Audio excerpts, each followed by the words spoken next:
looking forward, looking back. I've come a long way down the track, got a long way left to go, making songs from what I know, making sense of what I've seen, all the love. The Australian Wheat Board recommendation was that each bag should have a minimum 18 stitches and sewn through both seams. However, not many sewers sewed to this recommendation, and an average of 10 stitches sewn properly did the job. Bag sewers had to contend with swarms of flies annoying them and suffer severely hot days at times. Dehydration was also a factor, and so plenty of water had to be on hand. Technology has, of course, changed farming methods dramatically since the 1950s era. Some of the bag grain would be handled up to 10 times before it reached its overseas destination.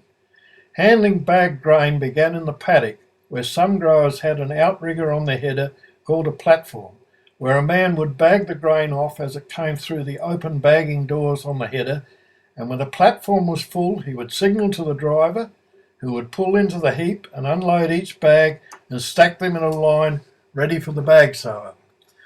Other farmers would pull into the heap when the box was full and bag the grain off and place the bags in rows. The bag sewer is the next man to handle the bags, and after they were sewn, a carrier would pull his truck into each heap, set up a paddock elevator, and his off-sider manhandled the bags onto the elevator, and the carrier lumped them off to load his truck. The trucks then proceed to the nearest rail siding, where the wheat agent would weigh the truck, and the carrier would pull his truck into a wheat elevator and begin unloading. The lumpers would stack the bags and later roof it and put protective curtains of jute up to keep the sun and rain off the bags until a ship came into Port Lincoln to load grain. The wheat agent would hire a gang of men to load the bags into rail trucks. So again, bags were manhandled in the stack, onto the elevator and lumped up in the railway trucks. Each bag was handled twice by waterside workers to unload and stack the grain in the ship's holds. It was quite a labour-intensive method of getting grain to the ship's side. In those days when grain was handled in bags, the average ship would load 10,000 tonnes of wheat. The larger ships would take out 14,000 tonnes. Wheat stacks were built 22 bags high at the front and 18 bags high at the back to provide a slope for the temporary roof when it was time to roof the stacks. Think about the things that he has done, and no matter what they tell you, it's never easy as it seems.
The shipping out process entailed removal of the wheat stack roof. The tie wires were cut and timber and iron were thrown over the back of the stack to be later neatly stacked and tied down, ready for use after the next harvest was delivered to the agencies. Floating the iron down on a windy day was a real challenge and at times quite dangerous. The stationary engines used on the 20-foot wheat elevator was either a Lister or Buzzercott engine. The cooling hoppers on both makes were not large and under a heavy load boiled most of the day. Spilled wheat or barley sometimes got into the hopper and they had to be drained and fresh water replaced regularly. The wheat stacks were built on a layer of round logs known as dunnage. This kept the bags up off the ground and allowed a passage of air through under the stack. As the stacks were cleaned up, a series of extension tails were connected to the elevator to traverse the bags from the back of the stack. A system was developed where each man in the team had a job to do. Men like Big Eric, Ken Keeler and I pulled the stacks down. We had to be very strong and extremely fit, particularly when the bottom bags of the stack had to be lifted onto the elevator. A style of pulling down a stack was developed by us, using the bags as a slide that enabled top tallies to be achieved in a day. Bag grain was handled with a bag hook in each hand. If you were lucky enough to own a Shropmire hook, you had the Rolls Royce of bag hooks. We were recognised by wheat inspectors who travelled all around the state as grand masters of the grain game. The rail trucks were moved along after the lumper had loaded one in to make the job easier for him. This was done with a pinch bar that sometimes got very hot in the sun. Because no one really liked to be the one who picked it up and moved the truck, it was known as the taipan. Wooden slides were made up to assist the lumpers in the stack to keep the bags on the elevator touching, enabling trucks to be loaded as fast as possible.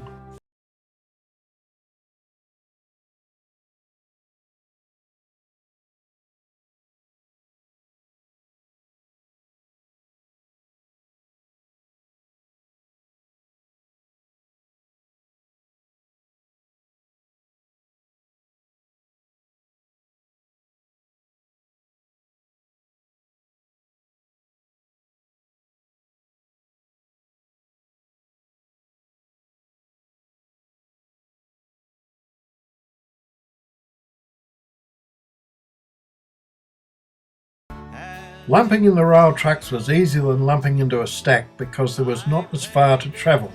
Lumpers developed a knack of using the momentum of the bags as they came off the elevator to direct them into place in the railway trucks.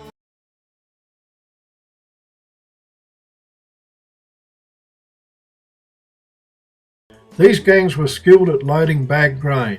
The vision shows me pulling a wheat stack down at Caldale railway siding, with Terry Lovegrove assisting on the slide and Jim Cronin lumping into the truck.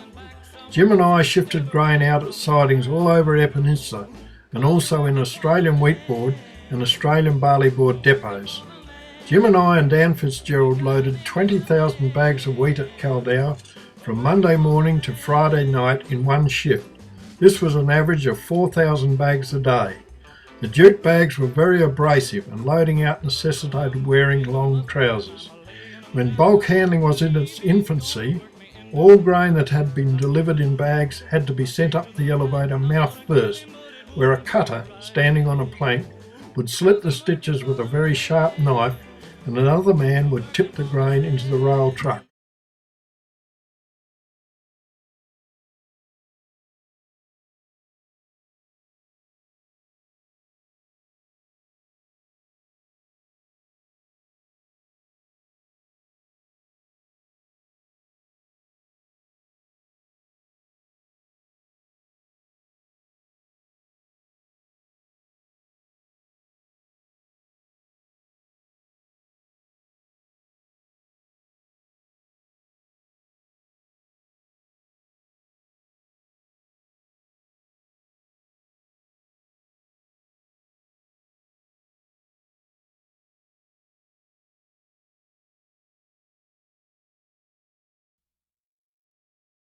Most rail trucks were YX class that were loaded with 17 tonnes of grain or 210 bags of wheat. Each loaded truck was securely tarped down and labelled and consigned to the depot or the wharf if a ship was loading grain. Loaded trucks were taken out of the sidings by steam trains that also delivered a rake of empty trucks for the next day's loading.